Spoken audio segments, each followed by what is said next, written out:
ముందుగా సామవేదం షణ్ముఖ శర్మ గారికి మనసా శిరసా నమస్కరించి కార్యక్రమాన్ని ప్రారంభిస్తున్నాం.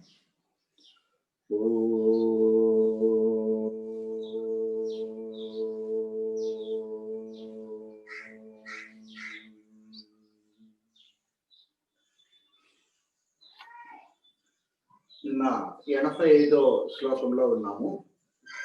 నిత్య క్లిన్న నిరుపమ నిర్వాణ సుఖదాయిని అనేంత వరకు తెలుసుకున్నాం. నిత్య క్లిన్న అనడంలో ఉద్దేశం ఏమిటంటే, క్లిన్న అంటే ఆర్ద్రత్వము లేక కరుణ. అది అమ్మవారి దగ్గర నిత్యము ఉంటుందని చెప్పి ఒక అర్థము. ఆమె నిత్య యవ్వని, ఎప్పుడు వాడిపోనిది. అంటే ఆమెలో ఉండేటువంటి కరుణ ప్రేమ అనేటివి ఎప్పుడు తగ్గేటివి కాదు. లేక ఒకప్పుడు క్రోధము, ఇంకొకప్పుడు కరుణ కాదు ఆమెకు ఉండేది.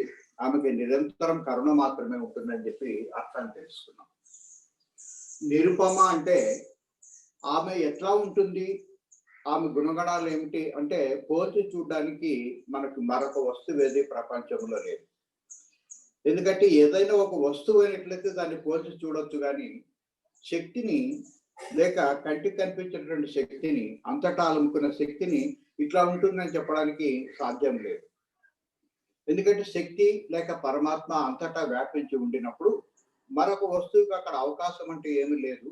మరొక వస్తువు ఉండినా కూడా ఇది ఇటువంటిది అని చెప్పడానికి కూడా మనకు అవకాశం లేదు. కాబట్టి పోల్చడానికి వీల్లేనటువంటిది లేక పోలిక ఏదైనా దాంతో చెప్దామంటే అవకాశం లేనిది అని చెప్పి అర్థం అని చెప్పి, ఆమె నిర్వాణ సుఖదాయిని. చాలా మంది నిర్వాణము అంటే మరణము అని చెప్పి అనుకుంటారు, కానీ ఇది మరణానికి సంబంధించినటువంటి శబ్దం కాదు. ఆణము అంటే శరీరము, నిర్వాణం అంటే శరీరానికి అతీతమైనది అని చెప్పి అర్థం. అయితే ఇది శరీరం లేని స్థితి మాత్రం కాదు. మనం ప్రస్తుతం ఈ శరీరంతో సుఖాలను పొందుతా ఉన్నాం.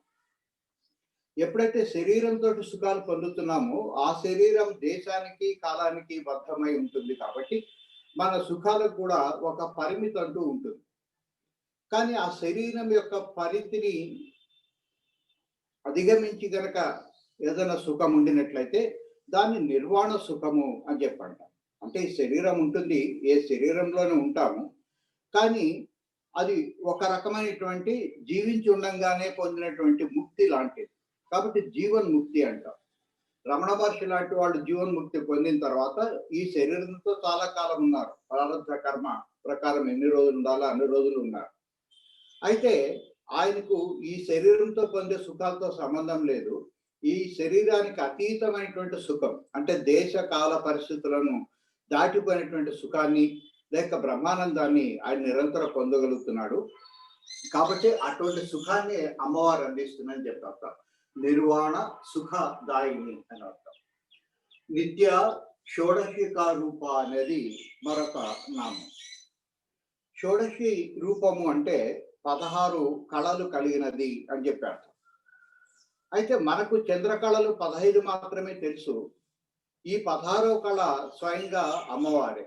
లేక ఈ 15 చంద్రకళలను కూడా నియమించి నిర్దేశించేటువంటి పైన ఉండేటువంటి శక్తి ఆమె.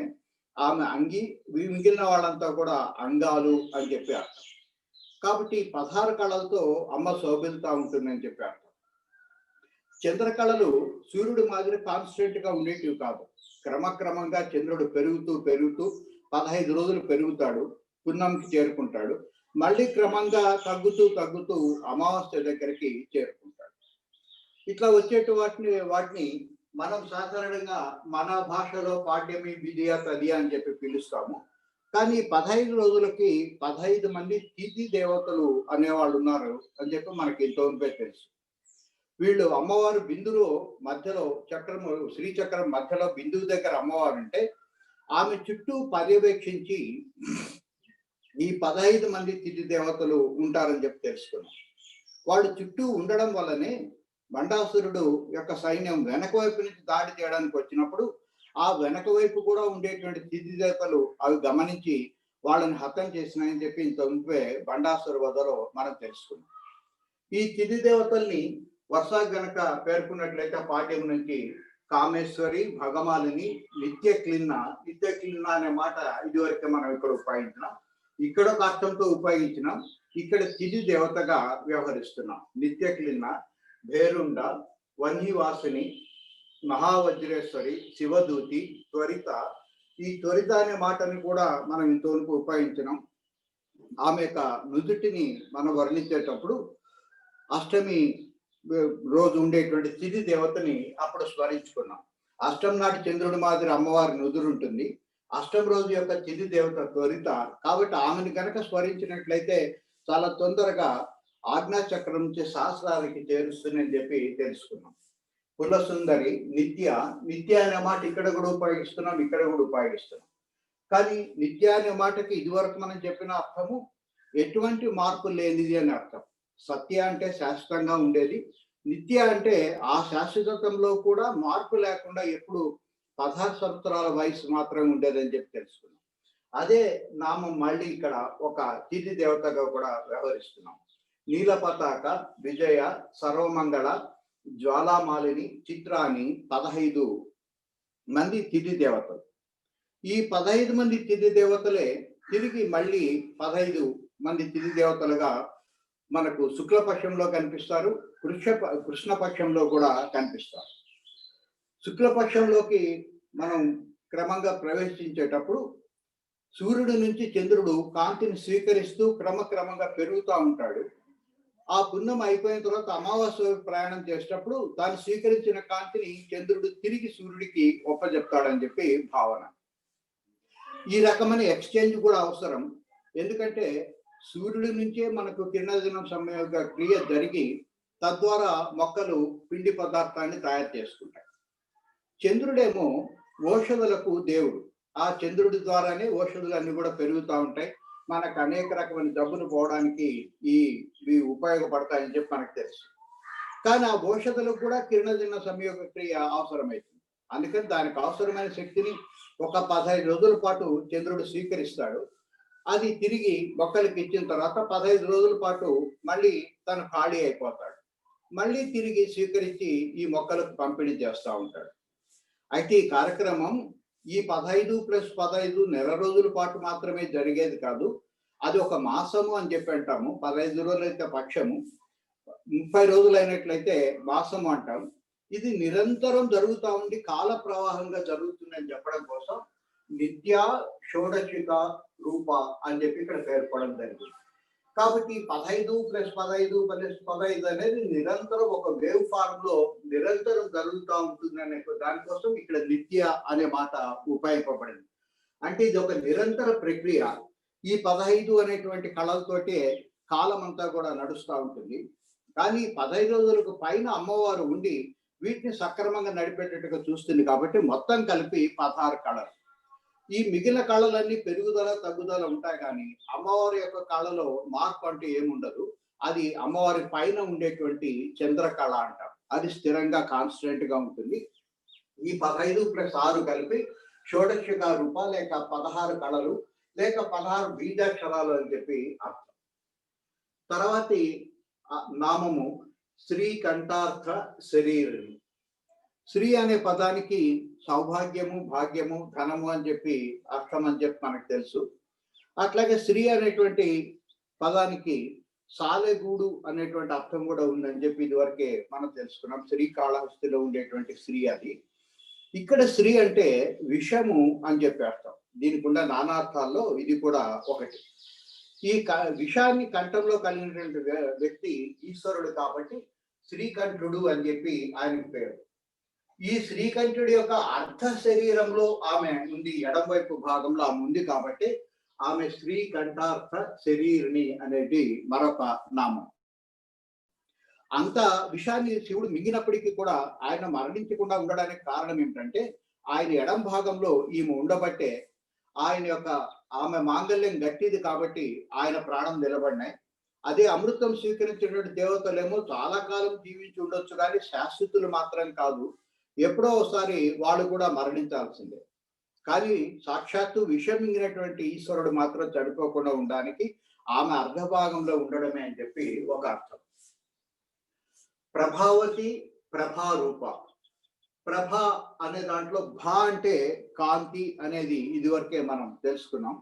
ఆ కాంతి మామూలు కాంతి కాదు, లోకాలనంతా కూడా నడిపించేటువంటి కాంతి కాబట్టి ప్రకృష్టమైనటువంటి కాంతి, చాలా గొప్ప కాంతి, చాలా శక్తివంతమైనటువంటి కాంతి, లేక మంత్రశక్తితో కూడినటువంటి కాంతి కాబట్టి దాన్ని ప్రభావతి అని చెప్పి అని పిలుస్తాం.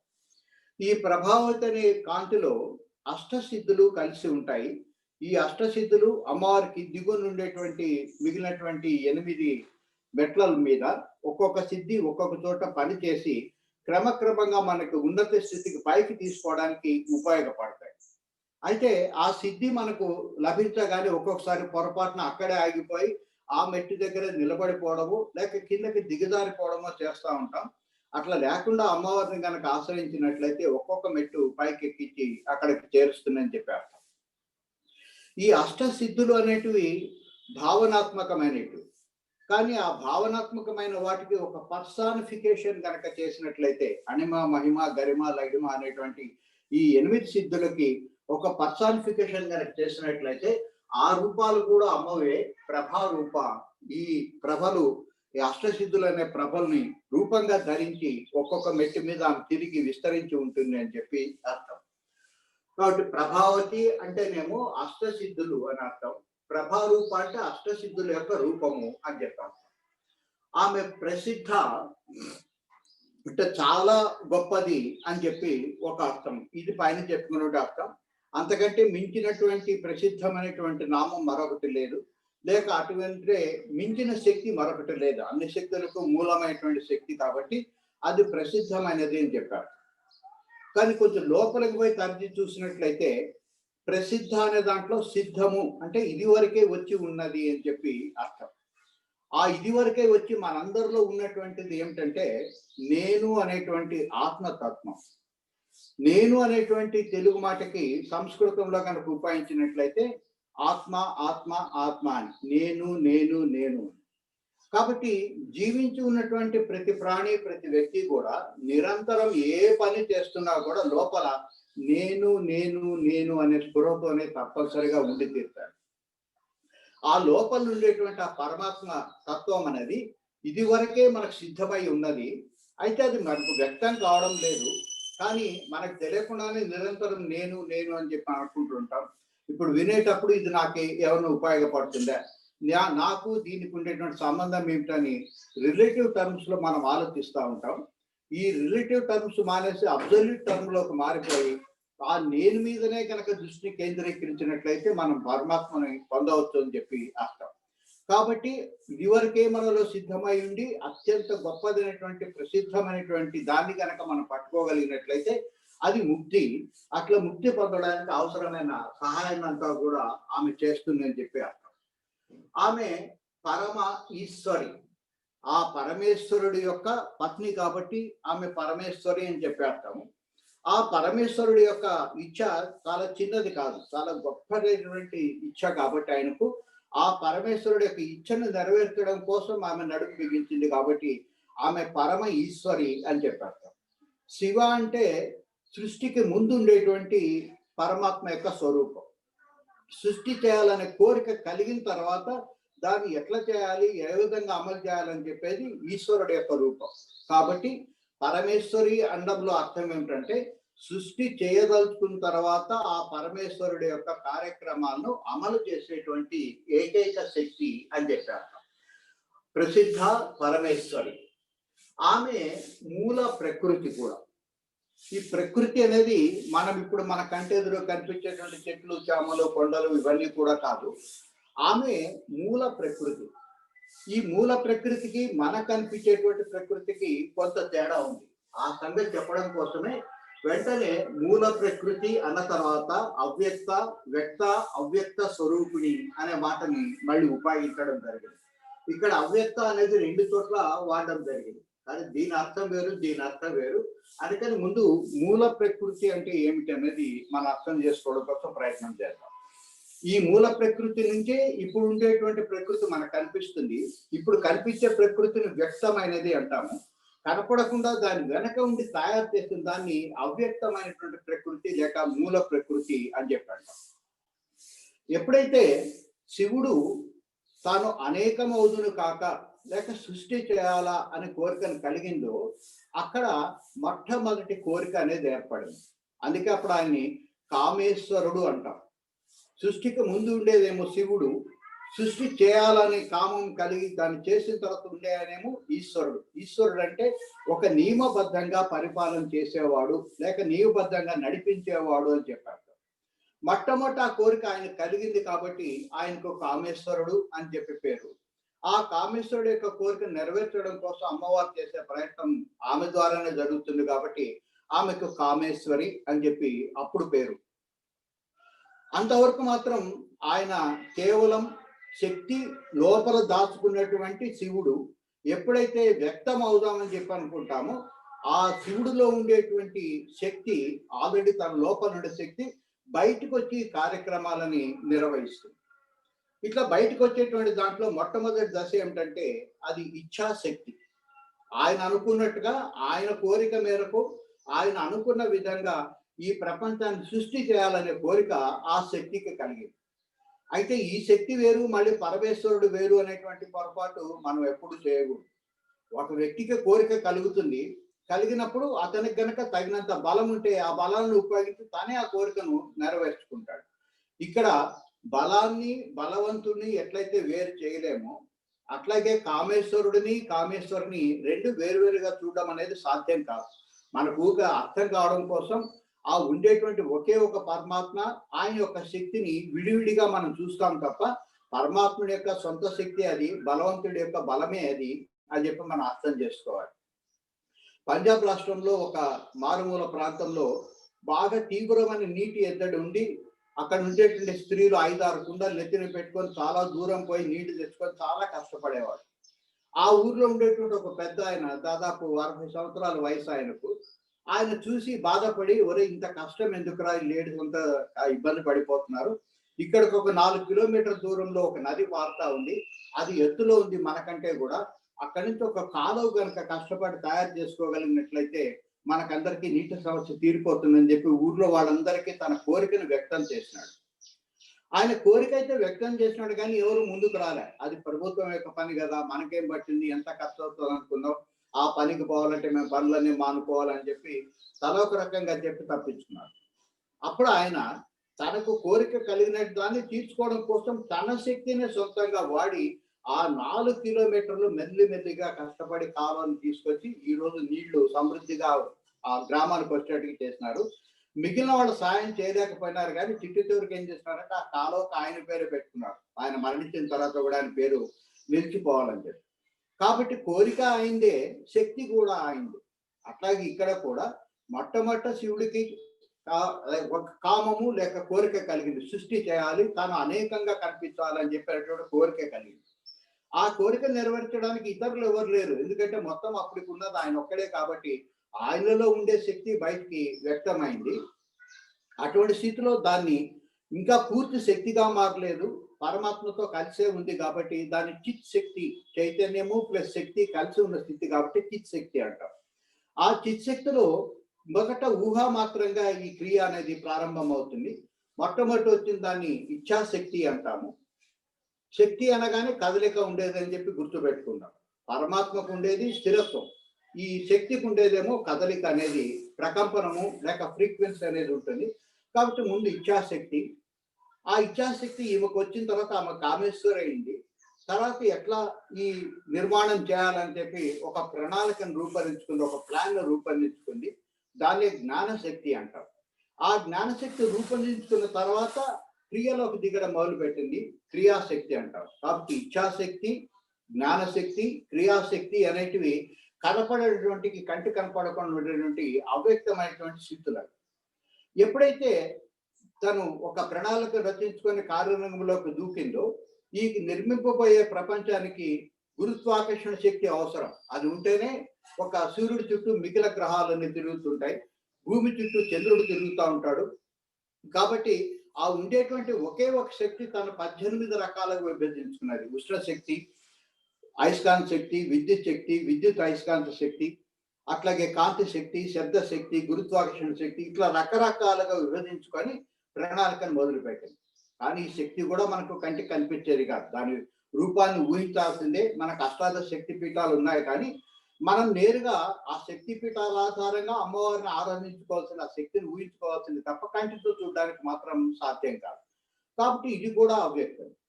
ఈ అవ్యక్తమైనటువంటి శక్తి ముందు 18 రకాలుగా విడిపోయిన తర్వాత కొంత పదార్థం అనేది కూడా అవసరము. భూమి, సూర్యుడు, చంద్రుడు, నవగ్రహాలు ఇవన్నీ అవసరం కాబట్టి పదార్థాన్ని సృష్టి చేయడం మొదలుపెట్టింది. ఈ పదార్థాన్ని సృష్టి చేసే ప్రక్రియలో శక్తి తనంతట తన దగ్గరకు వచ్చి కుదింపబడి లేక గడ్డగట్టి ముందు ఆకాశము, దాని తర్వాత వాయువు, దానికంటే బరువైనది అగ్ని, దానికంటే బరువైనది నీరు, అన్నిటికంటే బరువైనది చిట్ట చివరిది భూమి. 5 భూతాల కింద తనే రూపొందింది. అయితే ఈ పంచభూతాలు కూడా మనం చూసేటువంటి పంచభూతాలు కావు. అవి కూడా కంటికి కనిపించవు. అవి కూడా అవ్యక్తమే. అక్కడ మొట్టమొదటి ఏర్పడినటువంటి మహా పంచభూతాలు, వాటిని మహా అంటారంటే పరమాత్మతో ఇంకా అనుసంధానమై ఉన్నాయి కాబట్టి మహా పంచభూతాలు అని చెప్పారు. అవి ప్యూర్ ఫార్మ్ లో ఉంటాయి, లేక మదర్ టించర్ లాంటివి. అంటే అక్కడ ఆకాశం అని చెప్తే ఆకాశమే ఉంటుంది కానీ ఇంకొకటి ఉండదు. భూమి అని చెప్తే భూమే ఉంటుంది కానీ దాంట్లో నీరు కానీ నిప్పు కానీ ఆకాశం కానీ ఉండదు. అటువంటి శుద్ధమైన దశలా ఉంటాయి. అప్పుడు మనం చూసేటువంటి పంచభూతాలు తయారు చేయడం కోసం పంచీకరణ అనే ప్రక్రియని అమ్మవారు చేపట్టింది. పంచీకరణ అంటే 5 కలిసిన అని చెప్పి అర్థం. మనం ఇప్పుడు దేనైతే భూమి అని చెప్పి అంటున్నామో ఆ భూమిలో సగభాగము భూమి ఉంటుంది, అంటే అశుద్ధమైనటువంటి భూమి ఉంటుంది. మిగిలిన సగభాగాన్ని మళ్ళీ 4 భాగాలు చేసి దాంట్లో మిగిలినటువంటి పంచభూతాలు అంటే ఆకాశము, వాయువు, నీరు, నిప్పు ఇవన్నీ కలిపి మనం చూసే భూమి అనేది తయారు చేయబడింది. కాబట్టి మనం ఇప్పుడు ఏదైతే భూమి అని చెప్పి పిలుస్తున్నామో లేక అనుభవిస్తున్నామో దాంట్లో ఎక్కువ భాగం భూమి, మిగిలినటువంటి 4 పంచభూతాల్లో మిగిలిన 4 కూడా దీంట్లో ఎంతో కొంత ఉంటాయి. అట్లాగే మనం చూసేటువంటి నీటిలో సగభాగం కంటే సగభాగం నీరు ఉంటుంది, మిగిలినటువంటి సగభాగంలో మిగిలిన 4 పంచభూతాలు కలిసి ఉంటాయి. దీన్నే పంచీకరణ అంటారని చెప్పి ఇదివరకే మనం తెలుసుకున్నాం. కాబట్టి ఈ పంచీకరణ చెందిన పంచభూతాలు వ్యక్తం అంటే మనకు కనిపిస్తున్నాయి. పంచీకరణ చెందక ముందు ఉండేటువంటి శుద్ధమైన రూపంలో ఉండేటివి అవి అవ్యక్తమైనటువంటి స్థితిలో ఉంటాయి. వీటన్నిటినీ కలిపి మూల ప్రకృతి అని చెప్పి అంటాం. అంటే ఇచ్ఛాశక్తి, క్రియాశక్తి, జ్ఞానశక్తి 18 రకాలైనటువంటి అష్టాదశ శక్తులు, పంచభూతాలు, దాంతో పాటు చిత్ శక్తి. ఎందుకంటే ఈ 18 రకాలైనటువంటి శక్తులు, పంచభూతాలు కూడా జడ పదార్థాలు. వాటిని పనిచేయించాలంటే చైతన్యం అవసరం అవుతుంది. కాబట్టి ఆ చైతన్యాన్ని, శక్తిని రెండింటిని కలిపి తీసుకొచ్చేటువంటి మధ్యలో ఉండేటువంటి హబ్బు దగ్గర ఉండేటువంటి శక్తిని చిత్ శక్తి అంటారు. ఈ చిత్ శక్తిని కూడా కలిపినట్లయితే అప్పుడు మూల ప్రకృతి అని చెప్పి దాన్ని పిలుస్తాం. ఆ మూల ప్రకృతి నుంచి క్రమక్రమంగా మొట్టమొదట అది అవ్యక్తంగా రూపొందింది. అంటే మొట్టమొదట సృష్టి చేయాలని చెప్పి అనుకున్నప్పుడు అది నేరుగా మనం చూసేటువంటి స్థితిలో అది వ్యక్తం కాదు. కనపడని స్థితిలో అది ప్రణాళిక సిద్ధం చేయబడింది అని చెప్పి అర్థం. అది ఎట్లాంటిదంటే ఒక రావి చెట్టు మొత్తము ఆ చిన్న గింజలు, ఆవాల గింజ కంటే చిన్న ఉండేటువంటి రావి విత్తనంలో ఎట్లయితే అవ్యక్తమై ఉంటుందో అట్లా ఉంటుంది. అంటే మొదటిసారి గింజ అనేది ఒకటి వ్యక్తమైంది, దాన్ని అండము అని చెప్పి మనం పిలుస్తాం. ఆ మొట్టమొదటిసారి ప్రపంచానికి సంబంధించినటువంటి ఒక క్రియేషన్ అనేది స్టార్ట్ అయింది. ఈ స్టార్ట్ అయిన స్థితిలో మనకు గింజ కనిపిస్తుంది కానీ గింజలో ఉండే చెట్టు మాత్రం కనిపించదు. ఆ చిన్న గింజ నుంచే మహావృక్షం తర్వాత వస్తుందని చెప్పి మనకు తెలుసు. కాబట్టి అప్పటికి కూడా ఆమె అవ్యక్త రూపంలోనే ఉంటుంది. ఆ అవ్యక్త రూపం నుంచి మొత్తం ప్రపంచం ఒక్కసారిగా విస్తరించదు, క్రమక్రమంగా విస్తరిస్తుంది. ఈ గింజలతోటి ముందు నారుమడి తయారు చేయబడుతుంది. ఈ నారుబడి తయారు చేసిన తర్వాత మిగిలినటువంటి పొలం అంతా కూడా నారుబడిలతో వరి పొలాన్ని సాగు చేయడం కోసం మనం సిద్ధం చేసుకున్న తర్వాత మొత్తం ఒకేసారి మనం నాట్లు వేయాలి. ఒక చోట నారుమడిని పెంచి విత్తనం నుంచి మొక్క పైకి రానిచ్చి ఆ వచ్చినటువంటి వాటన్నిటి కూడా మళ్ళీ మొత్తం పొలం అంతా కూడా మనం స్ప్రెడ్ చేస్తాం. అంటే అప్పుడు వ్యాప్తి చేయడం అనేది అప్పుడు జరుగుతుంది. ఆ దశలో మాత్రమే అది మనకు వ్యక్తం అవుతుంది తప్ప అంతవరకు మనకు అది దాదాపు వ్యక్తం కాని పరిస్థితిలో ఆ ప్రపంచం ఉంటుంది. కాబట్టి విత్తన రూపంలో ఉండేదాన్ని అవ్యక్త అని చెప్పారు.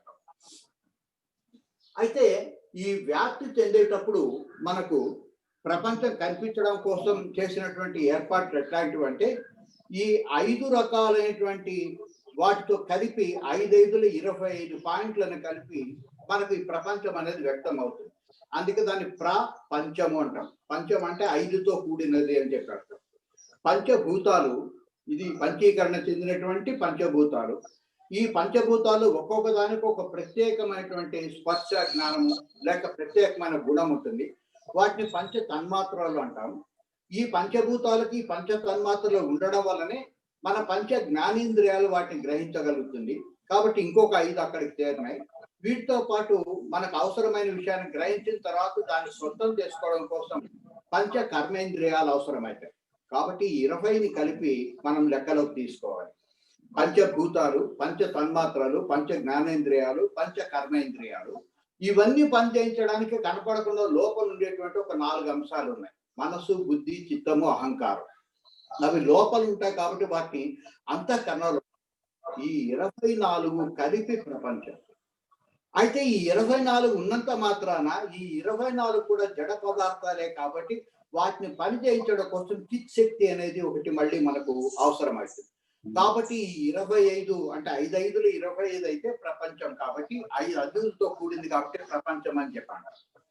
అట్లాంటప్పుడు 24 అని చెప్పి వీటిని విడగొట్టకుండా 25 అని చెప్పొచ్చు కదా అంటే, ఈ 24 జడ పదార్థాలు ఆ చిత్శక్తి ఒకటి మాత్రమే స్వయం ప్రకాశం. అది సూర్యుడు లాంటిది. ఈ మిగిలిన 24 కూడా గ్రహాలు లాంటివి. అందుకని దాన్ని పక్కన పెట్టే విడిగా మనం చెప్తాం. ఈ 24 ఒక ఎత్తు, ఆ ఒక్కటి మాత్రం ఒక ఎత్తు కింద మనం తీసుకుంటాం. కాబట్టి ఆ అవ్యక్తమైనటువంటి విత్తనంలోంచి చెట్టు ఎట్లయితే ఉంటుందో మొట్టమొదట అవ్యక్త రూపంలో ఉంటుంది. తర్వాత వ్యక్త అవ్యక్త స్వరూపిణి అవుతుంది. వ్యక్త అంటే కనిపించేది అని చెప్పి అర్థము, అవ్యక్త అంటే కనపడంది అని చెప్పి అర్థం. అప్పుడు వరకు అమ్మవారు మనకు కనపడలేదు. ఇప్పుడు విత్తన రూపంలో కనిపించడం మొదలుపెట్టింది. విత్తనంలోంచి చెట్టు వచ్చింది, చెట్టు వ్యక్తమైంది, కనిపిస్తున్నాయి. కానీ ఇప్పుడు అమ్మవారు కనపడడం మానేసి, అందుకనే వ్యక్త అవ్యక్త స్వరూపిణి అని చెప్పాడు. ఒక ఆయన దగ్గర ఒక 4 కేజీలు బంగారు అనుకోకుండా ఏదో ఇంటి పునాదులు తీస్తుంటే దొరుకుతుంది. అది దొరికిందని సంగతి తెలిసే లోపలే వాళ్ళ ఆవిడ అవసరమైనటువంటి అన్ని పురమాయించి వడ్డాణము, గాజులు, నగలు ఇవన్నీ కూడా హారాలు 2-3 రకాలైన హారాలు తయారు చేసేస్తుంది. ఇట్లా తయారు చేసిన తర్వాత ఇప్పుడు బంగారు ఎక్కడ ఉంది అంటే లోపల ఎక్కడ ఎత్తుకున్నా కూడా లేదు, ఎదురుగా ఒంటి మీద కనిపిస్తా ఉంది. కానీ చూసిన వాళ్ళందరికీ బంగారు కనపడడం లేదు. రకరకాలైన ఆభరణాలు, అబ్బా దీనికంటే అదెంత బాగుంది, దానికంటే ఇదెంత బాగుంది అని చెప్పి ఆభరణాలు మాత్రమే చూస్తున్నారు. అంటే ఇప్పుడు రూపం అనేది, బంగారానికి రూపం అనేది ఒకటి ఏర్పడింది. ఈ రూపాలు కూడా అన్ని ఒకే మాదిరిగా లేవు కాబట్టి ఒక్కొక్క దానికి ఒక పేరు పెట్టాల్సిన ఏర్పడింది. కాబట్టి నామరూపాలు అనేవి ఏర్పడినాయి. ఎప్పుడైతే నామరూపాలు ఏర్పడినాయో మన దృష్టి ఎంతసేపు అన్నా ఆ రూపాల మీదకి, నామం మీదకి పోతుంది తప్ప వీటన్నిటిలో ఉన్నది బంగారే అన్న సంగతి మనం మర్చిపోతా ఉంటాం. కాబట్టి అది అనేక రకమైనటువంటి నగలుగా వ్యక్తమైంది, కానీ అది బంగారు అన్న సంగతి మనం మర్చిపోయినాము అని చెప్పి అర్థం. అందుకని వ్యక్త అవ్యక్త స్వరూపిణి అక్కడే అమ్మవారు కూడా ఉంటుంది. కానీ అమ్మవారిని గమనించడం, గ్రహించడం మనం మానేసినాం. అమ్మవారి యొక్క నామరూపాల మీద మాత్రమే దృష్టిని పెట్టి మనము అమ్మవారిని గ్రహించలేకుండా ఉన్నాం. ఆ నామరూపాలను ఎప్పుడైతే పక్కన పెట్టి చూడడం మొదలు పెడతామో ఈ వడ్డాణంలో ఉన్నది, కాసుల పేరులో ఉన్నది, కంటలో ఉన్నది కూడా బంగారమే అనే సంగతిని మనం గ్రహించగలుగుతాం. అందుకని ఎప్పుడైతే వ్యక్తమైందో అమ్మవారు కనపడకుండా పోయిందని చెప్పారు. వ్యక్త అవ్యక్త స్వరూపిణి అని చెప్పారు. ఆ ఆభరణాల రూపంలో ఉన్నది కూడా ఆమె కాబట్టి ఆమె వ్యక్త. ఈ నామరూపాలు పడి బంగారం అన్న సంగతి మర్చిపోతున్నాం కాబట్టి అవ్యక్త అని చెప్పారు. అప్పుడు ఆమె వ్యాపిని వివిధాకార, అనేక రకాలైనటువంటి రూపాలతోటి ఆమె వ్యాపించింది. అనేక రూపాలు కాకుండా ఒకే రూపం కనుక ఉండినట్లయితే మళ్ళీ అమ్మవారిని మనం పట్టుకోగలిగేవాళ్ళు. కేవలం వడ్డాళాలు మాత్రమే ఉండినట్లయితే, కేవలం గాజులు మాత్రమే తయారు చేయడానికి వీలైనట్లయితే అప్పుడు ఈ తేడా లేకుండా తొందరగా అమ్మవారు దొరికి ఉండేది. మనకు గాజుల నుంచి మనం డైరెక్ట్ గా బంగారం దగ్గరికి జంప్ చేసేవాళ్ళం. కానీ రకరకాలైనటువంటి ఆభరణాల రూపంలో వచ్చేసరికి దీనికంటే అది గొప్పది, దానికంటే ఇది గొప్పది, లేక ఆమె పెట్టుకున్నటువంటి వడ్డాణం కంటే కూడా రాళ్ళు పొదిగిన వడ్డాణం ఇంకొకటి బాగుంది అని చెప్పి మనం ఈ తేడాలు మాత్రం, రూపాలు మాత్రమే గ్రహిస్తున్నాం. కానీ దాని వెనక ఉండేటువంటి మూల రూపమైనటువంటి బంగారాన్ని మాత్రం మనం పట్టుకోలేకపోతున్నాం. ఇది కావాలని ఆమె చేసినటువంటి టెక్నిక్. అంటే తన నుంచి దృష్టి మరల్చినప్పుడు వాళ్ళు దృష్టి దాని మీద ఉంచుతారా, తిరిగి నా దగ్గరకు వస్తారని చెక్ చేయడం కోసం తను రూపొందించినటువంటి మాయ ద్వారానే ఆమె అనేక రూపాల్లో వ్యక్తమవుతుంది. అయితే తిరిగి ఆమెను పొందాలంటే ఆమె అవసరమైనటువంటి విద్యను ఇస్తుంది, అవిద్యను కూడా ఆమె ఇస్తుంది. ఆ 2 రకాలైన విద్యలో కూడా ఆమె స్వరూపిణి. విద్య, అవిద్య స్వరూపిణి అని చెప్పేస్తాం. అయితే ఏది విద్య, ఏది అవిద్య అంటే నేను ఈ శరీరము అని గ్రహించలేకపోవడం అవిద్య. అందరూ ఈ శరీరమే నేను అనే భ్రమలో చాలా మంది ఉన్నారు. కొంతమంది ఏమో ఈ మనసే నేను అనే భ్రమలో కొంతమంది ఉన్నారు. కొంతమంది ఈ శరీరము మనసే నేను, పరమాత్మ వేరే ఎక్కడో ఉన్నాడు అనేటువంటి భావంలో కొంతమంది ఉన్నారు. కాబట్టి ఇదంతా కూడా అవిద్య. అయితే మనము క్రమక్రమంగా ఆ అవిద్య నుంచి బయటపడి నేను ఈ శరీరం కాదు, నేను ఈ మనస్సు కాదు అనేటువంటి ప్రాక్టీస్ చేస్తున్నాం. కాబట్టి ముందు అవి పక్కకు పోతాయి. తర్వాత ఏదైతే మిగులుతుందో అదే నేను, అదే పరమాత్మ, అదే శక్తి అన్న సంగతి మనం గ్రహించగలుగుతాం. కాబట్టి విద్యకు అవిద్యకు ఉండేటువంటి తేడా ఏమిటంటే నేను కానిదేదో నేను అని పొరపాటు పడ్డమే అవిద్య అని చెప్పారు. నేను అనేది ఏదో అని చెప్పి తెలుసుకోవడానికి అవకాశం ఇచ్చేదే విద్య అని చెప్పారు. లేక ఇంకొక మాదిరిగా కనుక మనం పరిశీలన చేసినట్లయితే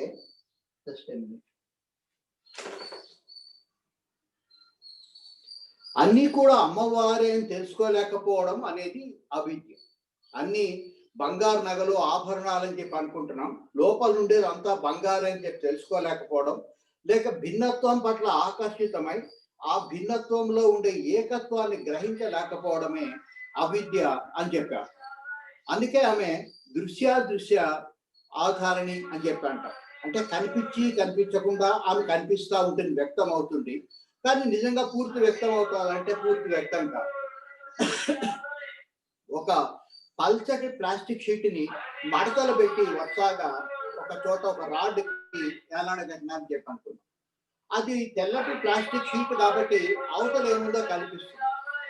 కానీ అది మడతలుగా ఉండడం వల్ల అవతల ఏముంది అన్న సంగతి మనకు స్పష్టంగా తెలియడం లేదు.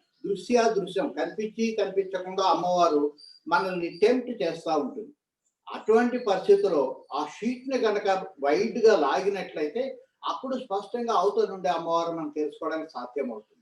కాబట్టి ఉందో లేదో, కళ్ళండి అనేవాడు కళ్ళలోడో లేడు అనే సందేహాన్ని కలిగించేది కూడా ఆమె.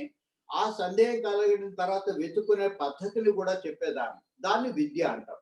ఆ సందేహం కలగడాన్ని అవిద్య అని చెప్పి మనం పిలుస్తాం. ఆ మాటకు వస్తే బ్రాడ్ క్లాసిఫికేషన్ కనుక చేసినట్లయితే ప్రపంచంలో మనం దేన్నైతే మనం ఇప్పుడు ప్రస్తుతం జ్ఞానం అనుకుంటున్నామో అది ర్యాకెట్కి సంబంధించింది కావచ్చు, కంప్యూటర్కి సంబంధించింది కావచ్చు, ఫిజిక్స్ కెమిస్ట్రీకి సంబంధించింది కావచ్చు, అవన్నీ కూడా వేదాంత సారం ప్రకారం అవన్నీ అవిద్యలు మాత్రమే. వాటన్నిటిని విద్యలుగా ఎప్పుడు కూడా స్వీకరించారు. ఎందుకంటే అవన్నీ కూడా పనికిరానివని అర్థం కాదు. ప్రపంచానికి మనకు కట్టి పడేస్తాయి తప్ప పరమాత్మను చేరడానికి అవి ఉపయోగపడవు. అవి ప్రపంచ కట్టి పడేయకుండా పరమాత్మను చేరడానికి కనుక ఉపయోగపడినట్లయితే ఇంకొక రకంగా క్లాసిఫై చేసేవాడు. పరమాత్మని చేరనీయకుండా టెంప్ట్ చేసి ప్రపంచం పట్లనే మనకు ఆసక్తిని పెంచి ప్రపంచం నుండి సుఖాలను మాత్రమే అనుభవిస్తూ మనం పొందాల్సిన ఆనందాన్ని పక్కకు పెడతాయి. కాబట్టి వీటన్నిటిని కూడా అవిద్యలు అంటారు. ఇవి మాత్రమే అవిద్యలు కాదు. జనరల్ గా వేదాలని మనము బ్రాహ్మణకాలు, ఉపనిషత్తులు లేక అరణ్యకాలు అని చెప్పి, సంహితాలు అని చెప్పి 3 రకాలుగా వర్గీకరిస్తాం. మొదటి భాగం అనేటువంటి బ్రాహ్మణకాల్లో మనం కర్మకాండ ఎట్లా చేసుకోవాలి, యజ్ఞయాగాదులు ఎట్లా చేయాలనేది ఉంటుంది. అది కూడా విద్య కిందనే లెక్క. తర్వాత సంహితాలో భక్తి మార్గం ఉంటుంది. ఏ రకమైన దేవతని ఏ మంత్రంతో పూజించాలి, ఏ రకంగా అర్చన చేయాలనే సంగతి ఉంటుంది. అది కూడా అవిద్య కిందనే లెక్క. కేవలం చిట్టు చివరిలో ఉండేటువంటి అరణ్యకాలలో లేక వేదాంతంలో మాత్రమే విద్య అనేది పొందుపరచబడింది, లేక ఉపనిషత్తులో మాత్రమే విద్య అనేది ఉంది. కాకపోతే మనము ప్రపంచానికి సంబంధించిన హిస్టరీ, జాగ్రఫీ వీటన్నిటిని కూడా అవిద్యలు అన్నాము. అట్లాగే ఈ మొదటి భాగంలో ఉండేటువంటి మొదటి రెండింటిని బ్రాహ్మణకాలు, సంహితాలు లేక కర్మ మార్గము, భక్తి మార్గాన్ని కూడా అవిద్య అన్నారు. కానీ ఈ రెండింటికి ఒక చిన్న తేడా ఉంది. ఈ మొదటివి కేవలం ప్రపంచాన్ని కట్టిపడడానికి మాత్రమే మనకు ఉపయోగపడతాయి. కానీ వేదాల్లో చెప్పినటువంటి ఈ కర్మ మార్గం భక్తి మార్గం అనేటివి నేరుగా మనకు మోక్షాన్ని ఇవ్వలేకపోయినప్పటికీ కూడా అవి పరోక్షంగా మోక్షాన్ని పొందడానికి మనకు ఉపయోగపడతాయి. కర్మ మార్గం ఏమో మన స్థూల శరీరాన్ని శుద్ధి చేయడానికి ఉపయోగపడుతుంది, సరైన కర్మ సక్రమంగా కనుక చేసుకున్నట్లయితే. లేకపోతే తిరిగి మళ్ళీ ప్రపంచంలో అది పడేస్తుంది. అట్లే భక్తి మార్గము మన మనస్సును శుద్ధి చేయడానికి ఉపయోగపడుతుంది. ఆ మనసు శుద్ధమయ్యేంత వరకు మనకు జ్ఞానం అనేది రాదు. ఈ మనసును సరిగా వాడుకుంటే అది పరమాత్మ వైపు దారితీస్తుంది, లేకపోతే మళ్ళీ ప్రపంచం వైపే దారితీస్తూ ఉంటుంది. కాబట్టి ఈ రెండు కూడా రెండు సాధనాలు లాంటివి. ఈ రెండు సాధనాలు ఇటు ప్రపంచానికి ఉపయోగపడతాయి, పరమాత్మ దగ్గరికి పోవడానికి ఉపయోగపడతాయి.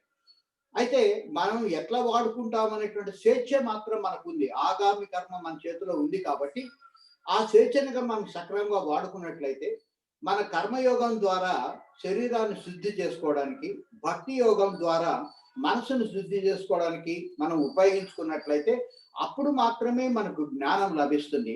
ఎప్పుడు జ్ఞానం లభిస్తుందో పరమాత్మ జ్ఞాన స్వరూపుడు కాబట్టి పరమాత్మను కూడా మనం పొందడానికి అవకాశం అనేది ఏర్పడుతుంది.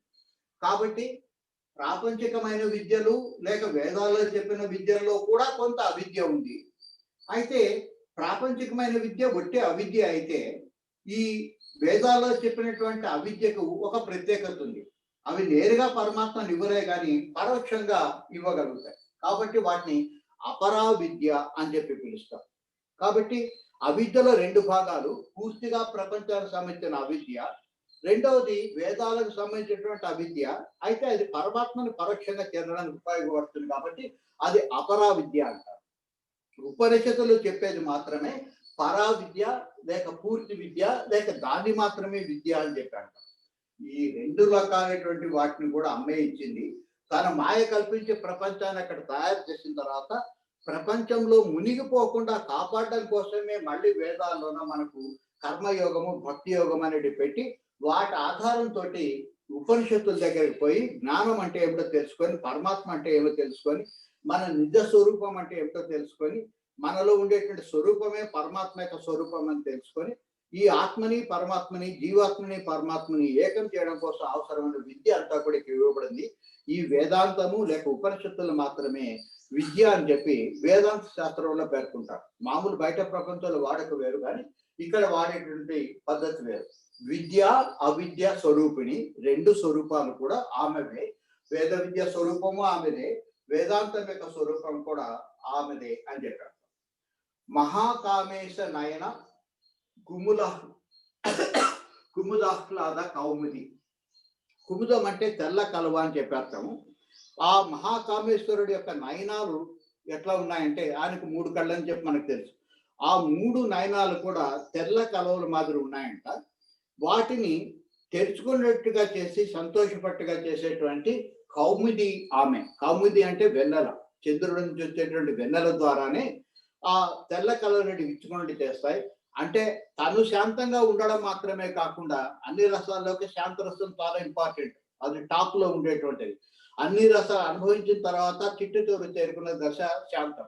ఈ శాంతంలో హెచ్చు తగ్గులు అనేవి ఉండవు. కోపము, ద్వేషము ఇట్లాంటివి, సంతోషము ఇట్లాంటివి ఏమి ఉండవు. అన్నీ లభించేటువంటి స్థితిని శాంతం అంటాం. అటువంటి శాంతాన్ని కూడా భగవంతుడికి కూడా ప్రసాదించగలని నేర్పు కలిగింది. కాబట్టి అటు ప్రపంచానికి ఇటు పరమాత్మ కూడా ఆమె వెన్నెల మాదిరి పనిచేసి ఆ వెన్నెల ఎట్లయితే ఆ తెల్లగాలను విచ్చుకునేటికి తెస్తాదో పరమాత్మని యొక్క ఎర్రటి కళ్ళకు, ఎందుకంటే ఆయనకు ఆగ్రహం కనుక వచ్చినట్లయితే కళ్ళు ఎర్రబడతాయి. ఆ ఎర్రటి కళ్ళను కూడా చల్లబరిచి తెల్లబరిచి ఆయనకు, ఆయనతో పాటు మనకు కూడా సుఖశాంతులు ఇచ్చేటువంటి తల్లి అని చెప్పి అర్థం. ఇదంతా కలిపి ఒకటే నామం.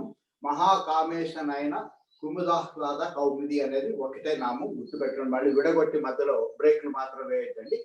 అట్లా మనకు మాత్రమే కాదు పరమాత్మని కూడా ఆమె శాంతం ఇవ్వగలిగిందంటే మనకి ఇవ్వగలిగినటువంటి శాంతం ఆమె దగ్గర ఉంది అని చెప్పి అర్థం. అటువంటి శాంతం పొందడం కోసం మనం నిరంతరం ప్రయత్నం చేయాలా. ఒక్క అడుగు మనం వేస్తే చాలు, మిగిలిన 10 అడుగులు వేసి ఆమె ముందుకు రావడానికి ఎప్పుడూ సిద్ధంగా ఉంటుంది. ఆమె దగ్గర లేని వస్తువు లేదు, ఆమెను మించినటువంటి వస్తువు అంటూ కూడా ఇంకొకటి ఏం లేదు. ఆమె యొక్క నిరంతర ప్రణాళిక ఏమిటంటే చిన్న ఆట, పిల్లలు దాపెట్టుకుంటే ఎట్లయితే దోబుల్చులాడితే తిరిగి తెచ్చుకుంటామో అట్లాగే కాసేపు పరమాత్మకు దూరం చేసి వాళ్ళు చేరుకుంటారా లేదా, కనుక్కోగలుగుతారా లేదా అని చెప్పి ఆట మాత్రమే తప్ప ఆమెకు మన మీద ఎటువంటి క్రోధము లేదు. వీడు గొప్పవాడు, వీడు పేదవాడు, వీడు తక్కువవాడు అనేటువంటి తేడా ఆమెకు ఏమాత్రం లేదు. ఎవ్వరు ప్రయత్నం చేసినా కూడా వాళ్ళకి లభిస్తుంది. ఆఖరికి వాడు రాక్షసుడైనా సరే తపస్సు చేస్తే బ్రహ్మ తప్పనిసరిగా ప్రత్యక్షం కావాల్సిందే, వరాలు ఇవ్వాల్సిందే, కాదనడానికి వీల్లేదు. అది నియత లేక కాన్స్టిట్యూషన్ అది. కాబట్టి ఆ ప్రకారమే అమ్మవారు నడుచుకుంటా ఉంటుంది.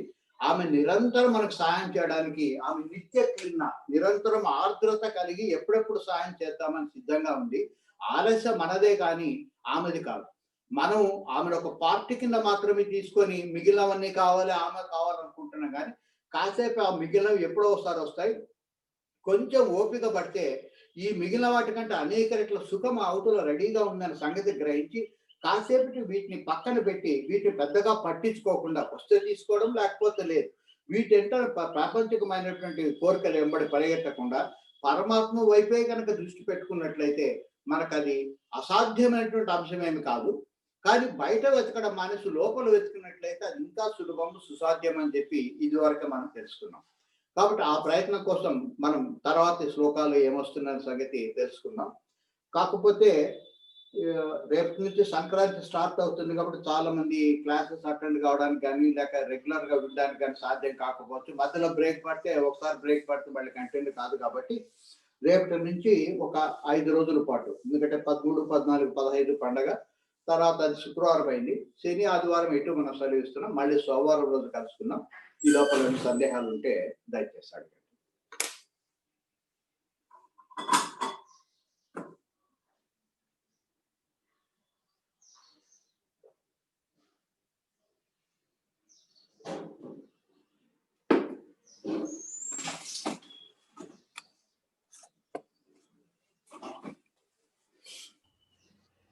శ్రీ గురుభ్యో నమః. మధు గారు. సార్ గురుభ్యో నమః. సార్ నాకు సందేహం సార్.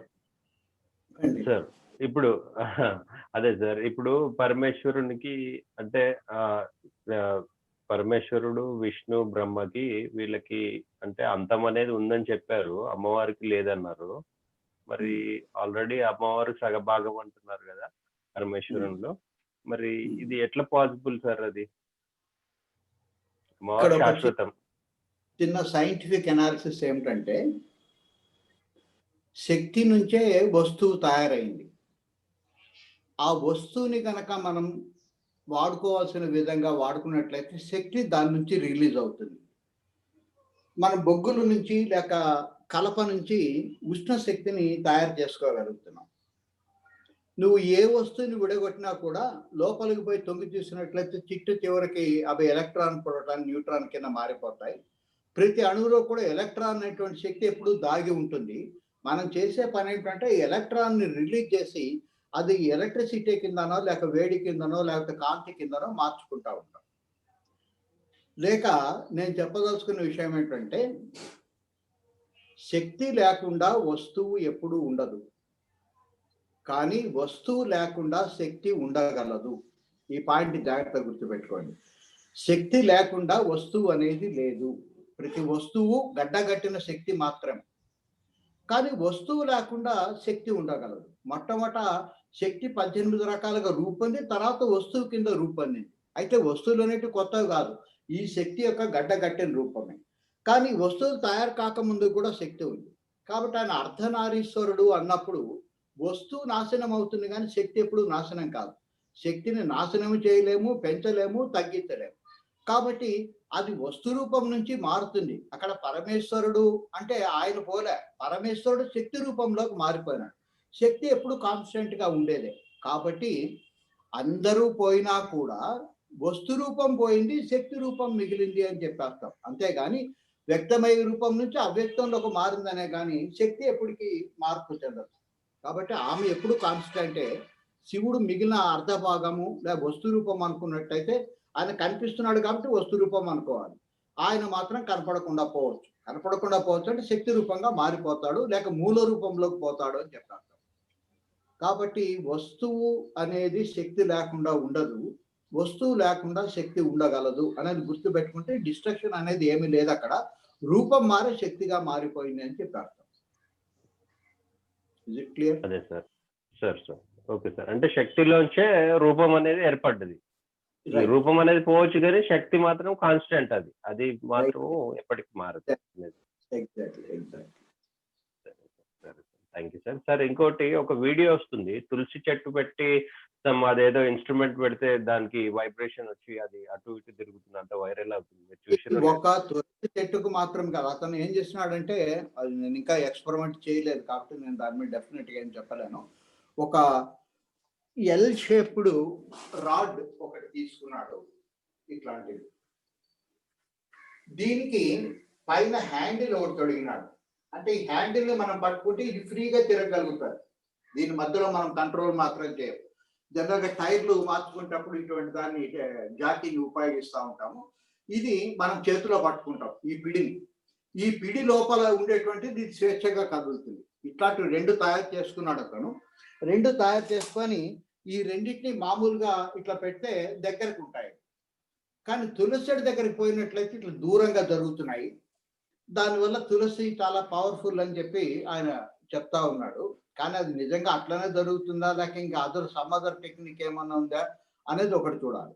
ఇక్కడ ఇంకొక ముఖ్యమైన సంగతి గ్రహించాల్సింది ఏంటంటే, ఈ మనము జ్ఞానాల గురించి తెలుసుకునేటప్పుడు ఈ అవిద్య అనే దాంట్లో కొంతమంది ఈ ప్రపంచం అంతా కూడా శక్తిమయమే అన్న సంగతి తెలుసుకోలేకపోతున్నారు. వస్తువుగా చూడగలుగుతున్నారు కానీ వస్తువు వెనక శక్తి ఒకటి ఉంది అనేది వాళ్ళు గ్రహించలేకపోతా ఉన్నారు.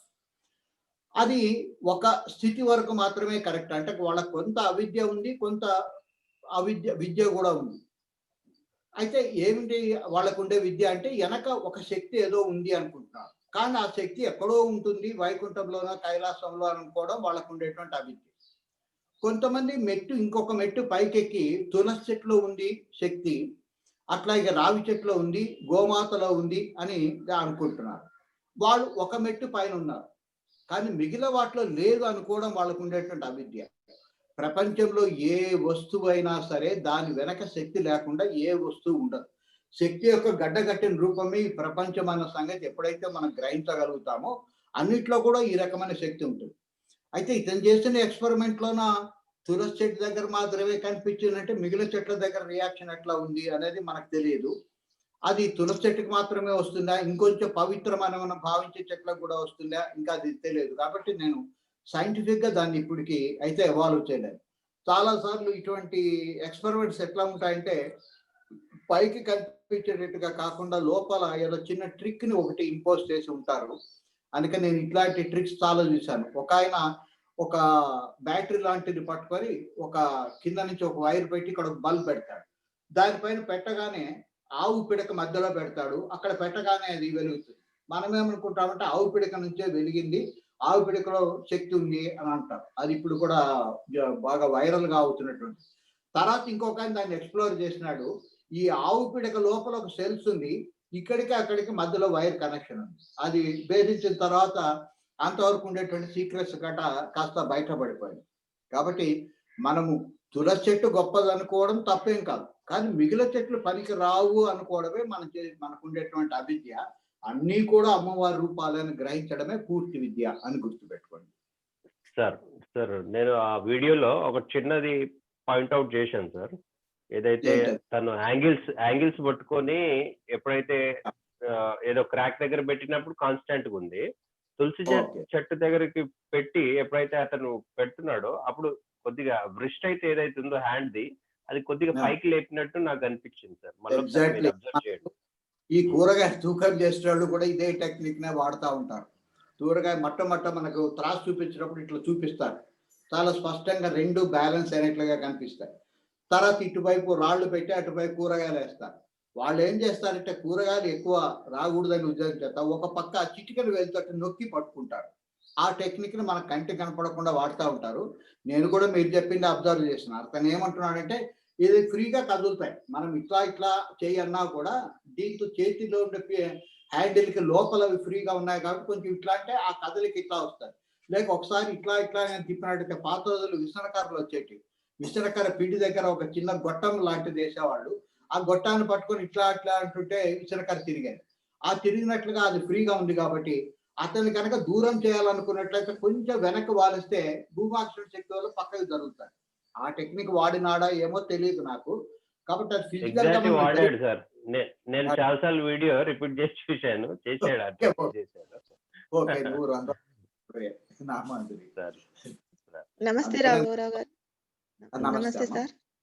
చెప్పమ్మా. సార్ ఇక్కడ వాటర్ లో కూడా మినరల్ వాటర్ కి మామూలుగా గవర్నమెంట్ వాటర్ కి తేడాగా కూడా వైర్లు పెట్టి బల్బు వెలిగేలాగా చూపిస్తా ఉంటారు. ఉమ్. నాకు తెలిసి అది వైర్లు పెట్టి బల్బుతో వాడరమ్మా. దానికి వాటర్ పొటెన్షియల్ టెస్ట్ మీటర్ అని ఒకటి ఉంది. పిహెచ్ మీటర్ అంటారు దాన్ని. ఆ మీటర్ పెట్టి లేదు సార్. చూపిస్తా. ఆ బల్బునే వెలిగించి చూపిస్తున్నారా? ఏం లేదమ్మా. బల్బునే ఆ కండక్టివిటీ అనేది ఉండాలంటే లోపల మినరల్స్ ఉండాలి. మినరల్స్ ఉంటే కండక్టివిటీ ఉంటుంది వాటర్కి. మినరల్స్ లేకుండా శుద్ధంగా కనుక ఉండినట్లయితే దాని కండక్టివిటీని కోల్పోతుంది. అందుకని అది కరెక్ట్ అని చెప్పి అంటుంటారు. కానీ సరైనటువంటి వాటరు బబుల్ వాటర్ కావచ్చు, లేక మనం ఇంట్లో వాడేటువంటి వాటర్ ఫిల్టర్స్ కావచ్చు, అవి ఏవి సరైనవి తెలుసుకోవాలనుకున్నట్లయితే దాదాపు 5-6 వీడియోలు ఉన్నాయి యూట్యూబ్లోన. అసలు కరెక్ట్గా పిహెచ్ అంటే ఏమిటి, అది ఎట్లా వర్క్ చేస్తుంది, మీటర్ చూసింటారు, నా దగ్గర ఉంది, కావాల్సింది చూపిస్తాను. అది ఎట్లా పనిచేస్తుంది, తర్వాత మనం వాడేటువంటి బబుల్ వాటర్ నిజంగా మా వాళ్ళు చెప్పేటువంటి పిహెచ్ మీటర్తో పనిచేసేటివేనా, అది నిజంగా స్వచ్ఛమైనటివి అని చెప్పి టెస్ట్ చేసుకొని, అట్లాగే మనకి బజార్లో దొరికేటువంటి చాలా వాటర్ ఫిల్టర్స్లో నిజమైన వాటర్ ఫిల్టర్స్ ఏమి లేవు. అవి మలినాలు కనపడకుండా చేస్తాయే తప్ప నిజంగా అది ఫిల్టర్ అనేటివి ఉపయోగపడవు. మీరు వాటర్ ఫిల్టర్ కొనుక్కునే ఉద్దేశం కనుక ఉండినట్లయితే ముందు ఆ వీడియోస్ అన్ని చూడండి. కానీ మన టాపిక్ అది కాదు. జనరల్గా కండక్టివిటీ ఉంది అంటే లోపల వాళ్ళు మేము తయారు చేసిన దాంట్లో ప్యూరిఫై చేసి లోపల కొన్ని మినరల్స్ కూడా కలిపినాము, కలపబట్టే అది వాటర్ కండక్టివిటీ చేయగలుగుతుంది అని చెప్పి వాళ్ళు ప్రూవ్ చేయదలుచుకున్నారేమో. కానీ దీంట్లో కూడా హస్తలాఘవానికి చాలా అవకాశాలు ఉన్నాయి. ఇందాక ఆయన చెప్పిన ఎక్స్పెరిమెంట్ లో మాదిరిగా ఎక్కడ ఒక చోట మధ్యలో చేతి లోపల ఒక చిన్న బటన్ కనుక కంట్రోలింగ్ కనుక పెట్టుకున్నట్లయితే అదే నీటితోటి బల్బు వెలిగేటట్టు చేయొచ్చు, అదే నీటితో బల్బు వెలగకుండా కూడా చేయొచ్చు. జనరల్ గా water is a good conductor of electricity. ఏ నీళ్ళైనా సరే బల్బు వెలుగుతాయి. కానీ వాటి టెక్నిక్ అప్లై చేస్తున్నారంటే దాంట్లో ఏదైనా ఒక సీక్రెట్ ఉంటే ఉండొచ్చు. కాబట్టి వాటరే కాకపోవచ్చు సార్, వాటర్ కూడా కాకపోవచ్చు. అది గురుగారు యాక్చువల్ గా ఆ వీడియో ఎందుకోసం అంటే మనకు భూమి నుంచి వచ్చే వాటర్ తాగితే మినరల్స్ అన్ని ఉంటాయి దాంతో సమృద్ధిగా.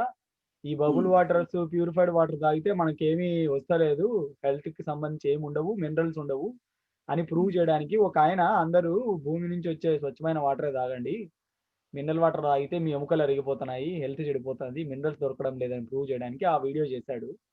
దట్ ఈస్ ఎగ్జాక్ట్లీ ఆ పాయింట్ ఆఫ్ వ్యూ చాలా మంచి వీడియో. మంతెన సత్యనారాయణ రాజు గారు కూడా అదే చెప్తారు. ఒకవేళ దాంట్లో ఏదన్నా కొంత అపరిశుభ్రత కనుక ఉండినట్లయితే క్రమంగా మన శరీరం అలవాటు అవుతుంది. మనం ఏదో చాలా గొప్ప ఫ్యాషన్కి పోయి అవన్నీ తాగుతున్నాము, నిజానికి లేనివి కొని తెచ్చుకుంటున్నాం. వాళ్ళు చెప్పినటువంటి క్వాలిటీని వాళ్ళు సప్లై చేయడం లేదు, వాళ్ళు చెప్పిన మినరల్స్ సప్లై చేయడం లేదు. ఒక్కోసారి టేస్ట్ కోసం విపరీతంగా మినరల్స్ వేసి లేని కీడును కూడా మనకు తెచ్చి పెడుతున్నారు. ఎక్కడ ఏ నీళ్లు దొరికితే ఆ నీళ్లు తాగి అలవాటు పడడం అనేది చాలా మంచి పద్ధతి. పెంట కుప్పల మీద ఆడుకునే పిల్లలు చాలా ఆరోగ్యంగా ఉన్నారు.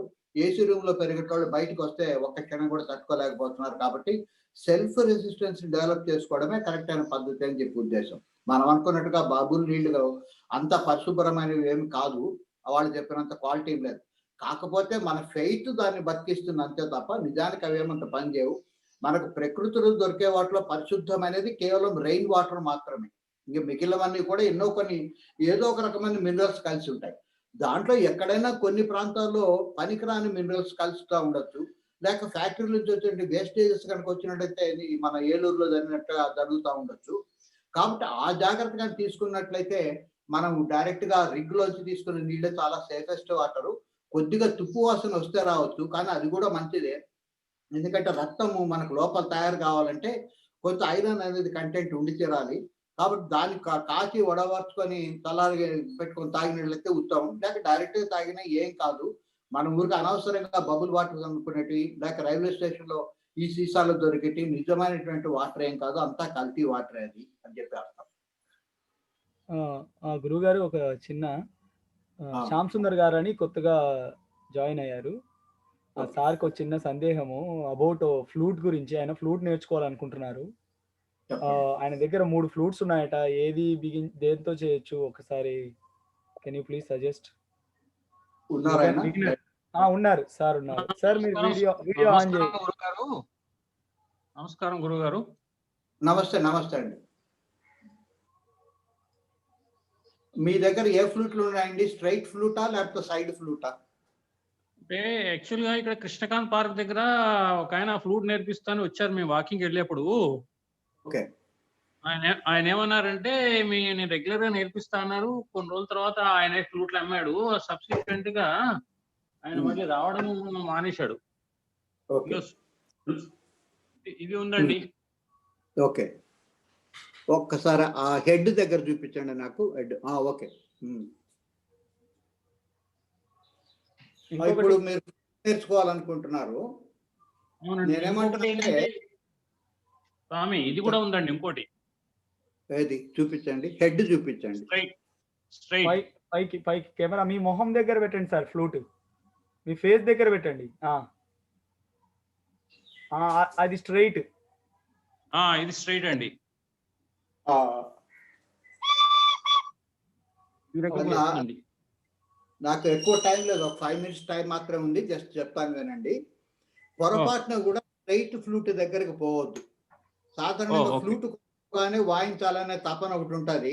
ఈ సైడ్ ఫ్లూట్ ని కనుక తీసుకున్నట్లయితే సైడ్ ఫ్లూట్ అని దేన్ని అంటారంటే ఈ పక్కన రంధ్రం ఉండేది, ఇక్కడి నుంచి ఊదడానికి వీలు లేదు, ఇక్కడి నుంచి ఊదడానికి వీలు ఉండేది, దాన్ని సైడ్ ఫ్లూట్ అంటారు. ఇది మనం జనరల్ గా కొత్తలో ప్రయత్నం చేస్తే అది నాకు ఈ మాత్రమైన శబ్దం పలుకుతుంది, కానీ కొంతమందికి శబ్దం కూడా బయటకు పలకదు. కాబట్టి స్ట్రైట్ ఫ్లూట్ మొదలు పెడతారు. ఒక్కసారి కనుక స్ట్రైట్ ఫ్లూట్ అలవాటు అయితే మళ్ళీ సైడ్ ఫ్లూట్ రావడం చాలా కష్టం. కాబట్టి ముందు స్ట్రైట్ ఫ్లూట్ ను పక్కన పెట్టండి. నెంబర్ 1. నెంబర్ 2, మీకు కొంత సంగీత పరిజ్ఞానం వచ్చేంత వరకు మీకు ఆల్రెడీ ఉండే ఏదైనా ఒక ఇన్స్ట్రుమెంట్ మీద కానీ వోకల్ కానీ ఉందా మీకు సంగీత పరిజ్ఞానం? లేదండి, కొత్తగా నేర్చుకోవాలి ఇంట్రెస్ట్ మాత్రం ఉందండి. అయితే ముందు ఏం చేస్తారంటే ఒక చిన్నది కీబోర్డు కొనుక్కోండి. కీబోర్డ్ తెలుసు కదా, హార్మోనియం మాదిరి ఉంటుంది ఇప్పుడు లేటెస్ట్ గా వచ్చేటువంటి వ్యక్తి.